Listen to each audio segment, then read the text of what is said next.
Bienvenidos a Grafeno, les saluda Gustavo Julio García.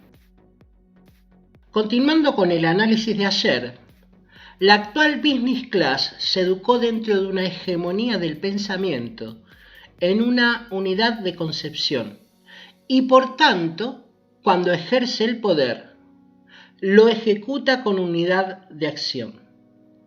La articulación del poder tiene una jerarquía en la que interviene la posesión de los recursos, y la business class los tiene todos.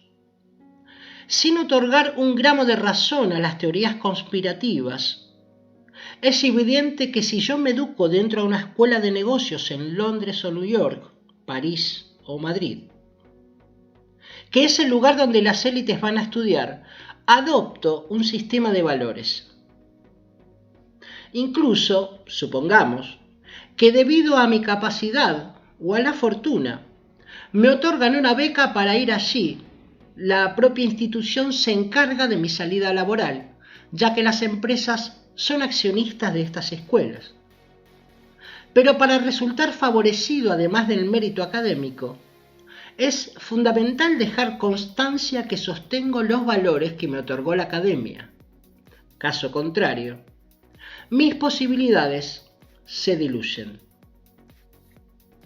Ahora comienza a completarse el círculo de la introducción de ayer. Pongamos en evidencia la diferencia entre la burguesía clásica tradicional y la nueva burguesía, business class, funcional a la oligarquía. La tradicional, a pesar de sostener la ideología académica, al vivir y estar vinculada al territorio, debía por fuerza contrastar y confrontar los valores de su entorno con la teoría. Ese es el motivo por el cual la burguesía tradicional era capaz de generar liderazgos locales. Además, como valor, regaba con sus retoños los ejércitos y fue capaz de producir, en algunos casos, insurrecciones fundantes. Sin tener internet, era suficiente vincularse con otros líderes del territorio nacional que vivían la realidad de los campos para generar una fuerza aglutinante. ¿Y debido a qué se interrogarán? ¿Cómo es que confiaban? La respuesta es simple.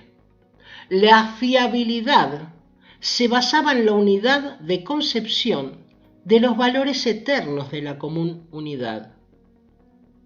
No había esta fragmentación y exaltación del nihilismo actual. El que empeñaba la palabra, la cumplía. El que no compartía la idea, se mantenía al margen con las suyas. Pero el que traicionaba la lealtad, ese sabía que debía pagar. En el fondo, el campo ha sido la fuente y reserva de los valores que dieron origen a la comunidad, y por ello es necesario corromperlo. De ahí que la ciudad, la business class, avanzó poco a poco instalando sus corrompidas costumbres. Ahora los medios de la realidad virtual, las academias, avanzan legislación mediante con su postdemocracia para llevar la ideología dominante de la globocracia hasta la escuela más apartada de nuestro interior. En el fondo, estamos inmersos a una guerra cultural para doblegar la última reserva de la unidad de la nación, que tiene raíz en esos valores eternos, comunes, para ser reemplazados por la ideología fucsia arcoíris, vía la academia, las ONGs, la propaganda y el desarraigo. La escuela del interior, el instituto secundario del campo o la periferia de la ciudad, no es la Academia de Negocios de Londres, y hoy subvierten sus valores. Nuestra tradición ha visto en esas factorías de intelectualoides artificiales al enemigo, siempre. Pero en la cultura diluida de la nada, urbana, no hay enemigos, ni sangre derramada, ni voluntad de soberanía, ni común unidad, sino un resultado de diferencias entre subgrupos forjados por la ideología fucsia arcoíris en sociedades de intereses, dentro a la posdemocracia. Todos los pueblos del mundo desean vivir en paz, pero hoy la primer batalla es interior y se reproduce en todo Occidente. Pero además, la historia demuestra que son las oligarquías, unidas a las burguesías business class, con sus apetitos y deseos desbocados, sus caprichos adolescentes, sus teorías irracionales, sus vivencias en espacios paralelos, sus deseos subdesarrollantes, su ideología fucsia arcoíris, los condicionantes de producción de este mundo. El problema del campo, en sus rasgos generales, es igual en Francia que en Perú, en México que en Italia, en Estados Unidos como en Argentina. Los hombres de los pueblos, del medio rural, de la precariedad periférica de las ciudades, han sido los custodios de aquellos eternos valores que dieron origen a la común unidad. Y las escuelas de negocios encuentran en esos valores un enemigo que desterrar, entendiendo desterrar por borrar de la faz de la tierra.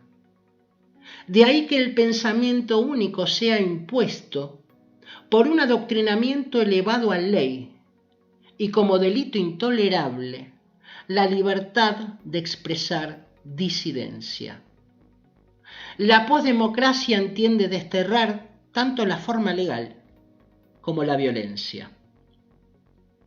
La concentración de los recursos económicos, académicos, sanitarios, políticos, comerciales, sociales y espirituales en manos a la globocracia detentan la imposición de una cultura acorde a sus deseos, que va desde las academias de la referencia global a la multiplicidad de logias extendidas en los territorios y las ONGs. Una empatía filantrópica disfrazada de solidaridad, contraria a la caridad de la señora que el domingo salió de la iglesia y le dio una moneda a un pobre para comer. Ellos no solo piensan en el salario único universal de supervivencia, condicionado al cumplimiento de sus preceptos culturales mediante ley.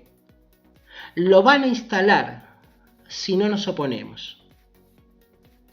Mientras nosotros pensamos en el trabajo, constitutivo de la personalidad, forjador del alma del hombre, del pueblo, en la identidad común y la interculturalidad dentro de un proyecto cultural más elevado, la comunidad.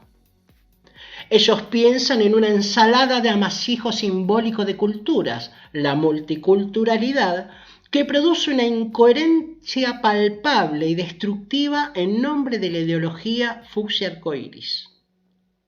El igualitarismo para todos es una justificación de sus caprichos, que da continuidad a su vivencia en espacios paralelos y disfrute ilimitado. Nosotros, mientras tanto, pensamos en la insurrección fundante por la justicia, en el espacio común del territorio, para el que exigimos ejercer nuestra indeclinable libertad y soberanía.